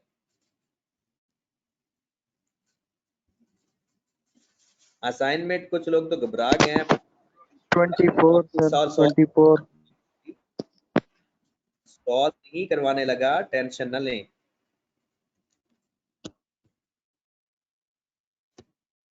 अच्छा इसके ना सॉल्यूशन की शीट मैं कुछ लोगों को सेंड करूंगा, उसके ऊपर ही लिखना है सारे सॉल्यूशन पूरी सॉल्व करके। मैं वेरीफाई भी कर दूंगा ताकि इसका सॉल्यूशन जिसको नहीं मिला है वो तैयार कर लेगा। ठीक है, काफी सारे लोग थक गए हैं। तो जनाब ये सेंटर टेंडेंसी और मेजर ऑफ डिस्पर्शन, प्रेजेंटेशन, ये सारा चैप्टर हमारा हो चुका है। ठीक है, अब आपने इसको कंप्लीट करना है। जो जो आपको सवाल नहीं आएंगे आप मुझे व्हाट्सएप करते जाएंगे, ठीक है, और मैं इसकी आंसर शीट आपको भेज दूंगा। तो आंसर जिसने सलमान है एक, तो अब मैं आपको ना एक शीट फॉर्मेट भेजूंगा, उसमें मुझे आंसर लिखकर भेजने हैं आपने सॉफ्ट में, ठीक है, उसके अंदर बॉक्स के अंदर, ठीक है, ताकि मैं बाकियों को भी शेयर कर सकूं। तो ये आप चाहो तो अभी सहरी के टाइम अभी है काफी सारा, थोड़ा सा रेस्ट करो, चाय शाय पियो और उसके बाद इसको शुरू कर दो। राइट, ये आज खत्म करके आपने सहरी करनी है। कोई मसला है, मैं इधर ही हूँ, हाजिर हूँ। ठीक है, ओके जी, अपना ख्याल रखिएगा और अपने माँ बाप की बहुत इज्जत किया करें और उनको बहुत ज्यादा खुश रखा करें। ठीक है, ओके जी, अल्लाह हाफिज।